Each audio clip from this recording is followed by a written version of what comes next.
Greetings, Sambonani Absheni. You are now watching Healing Sessions with your boy, the Jukshineezy, aka Fenty Grande Fenty Lala. Healing Sessions is all about getting yourself in a mental right state as well being positive. Our guest today is Alicia, and she's a suicide survivor. So, welcome, Alicia. Hi, thank you so much for having me. No, it's only an honor to have you on the show today. So, Alicia, tell us more about your situation through suicide.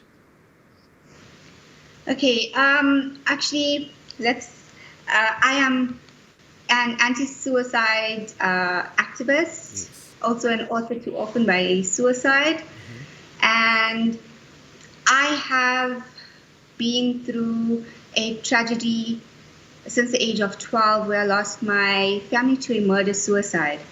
And it has been a really rough time for me because suicidal thoughts flooded my mind because I wanted to be with my family. And these suicidal thoughts carried on into my teenage and young adult years. And it wasn't really a good space to be in for a 12-year-old or anyone that's older to be in. It's really not a good space. Yeah, it's really not a good space. And Alicia, what exactly went down on that night the murder case happened?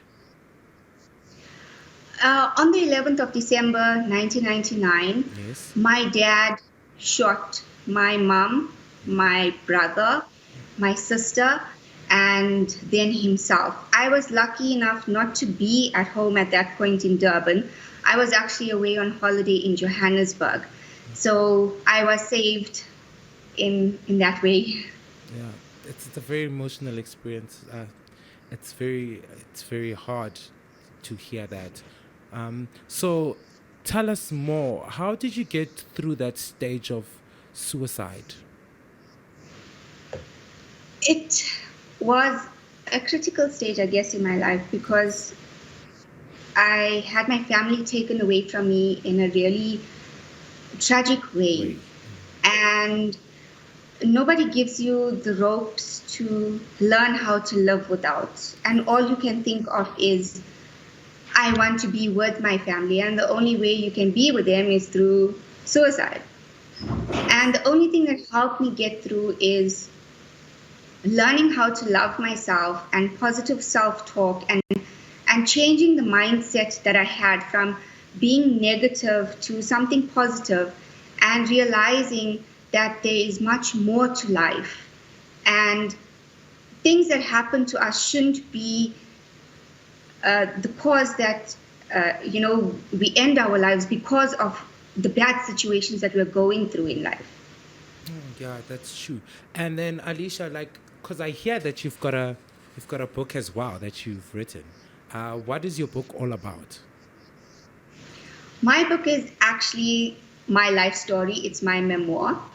So I do explain the tragedy that had happened to me, as well as later on in life, the things that I faced growing up and how this tragedy, this murder-suicide has affected my entire life and how I have surfaced from being victim to survivor. And it's just truly an inspirational and motivational book about how I have risen from the dust, and I'm here to celebrate life and that suicide is not the solution to anything. Yeah. Okay, Alicia, can you show us your book and tell us where people can get your book? This is my book, Orphaned by Suicide, Life After Losing an Entire Family to a Murder-Suicide. It is available on my website, www.aliciaramdharee.co.za. Also available to our international readers on Amazon and Kindle. Oh yeah, and since you wrote a suicide story, we would like to know the emotions behind your suicide story, how did you feel emotionally at that particular time? Emotionally, it felt like I was locked in this room that Yes. was dark and cold with just my intentions of ending it all. Yeah. It's really a dark space to be in because you feel like the walls are closing in on you, that nobody understands what you are going through. Those emotions are so raw and intimidating that at any given point you would say, okay, I'm calling it quits and I need to end my life. Yeah, that's a very sad story. Feeling isolated is not a feeling we would want for anybody. But on that note, since you are like the queen of surviving suicide, let's put it that way, can you tell us how's life after all the experience you've been through? Yeah, how's life after that? Life is amazing. Yes. It's beautiful. You Yes. know, had I ended my life, I would say at the age of maybe 27, that was when the last time I had a suicidal thought. I wouldn't have seen what I see now. I wouldn't be here today sharing this amazing book and story with everybody.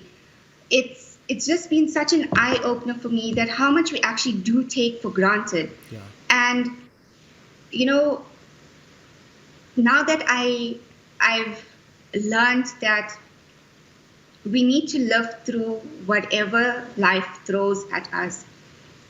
I wish everyone else around the world will see that too and understand that life is so precious Yeah. and it's what we make out of it. And not everything we do needs to come to a sudden halt or an end. We can move forward. Yeah, that's true. We can move forward. And since on that note, that we're moving forward, who helped you move forward to get through the situation? Did you get professional counseling? Did you have friends around that helped you pursue this, or did you do it on your own?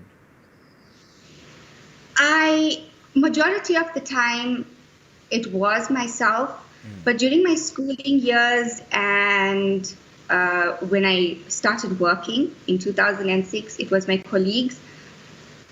I spoke very little of what happened to me, the tragic part. But those that knew my story helped me get through that. I wasn't one to seek professional advice because I thought, everyone has this taboo about seeing a psychologist is, not good, or they just want to give you medication and stuff. So I took it upon myself to speak to friends and to colleagues, and I went and enrolled for courses to learn how to change my mindset into a more positive role so that I can influence myself positively and not only see the negative that life has thrown at me. So those courses and reading books as well helped me to move forward and to understand that I need to love myself first. Yes. I need to have my cup full instead of having it empty, and I can't pass it to the next person. So the healing needs to start with me. And Yes. then once that is done with me, Yes. then only I can go ahead and forgive my dad for what he has done. And the whole cycle just follows because then everything starts falling into place on a positive note. Yes. So, how would you describe the first stage of being suicidal? How would you describe that beginning stage? It's not a nice place to be in. It's very harsh. Yes. One of the things that I remember as a child, it must have been maybe a few months after the tragedy. You have this thing on the inside of you that tells you just end it all. Your Yes. dad did it. Yeah. I'm sure You can you do can it. do it too. I Yeah. mean, if dad can do it, you can do it. And it was just something that always played on your mind. And you also have family members that blamed me for my family's murder suicide. So all those things, it just builds up, and you just will walk off that bridge or go ahead and end it all. And then, how's your relationship right now with your family since the incident? I actually have broken ties with a lot of them due to toxic relationships and a lot of negativity, like I've mentioned. They have blamed me for my family's murder suicide, which I cannot understand how a 12-year-old who was not placed at the incident at that time could do something like that.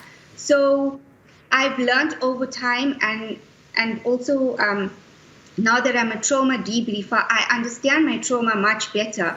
And I understand that these relationships were toxic, and I don't need negative, toxic people in my life, and to be constantly be told that, you did this when you didn't.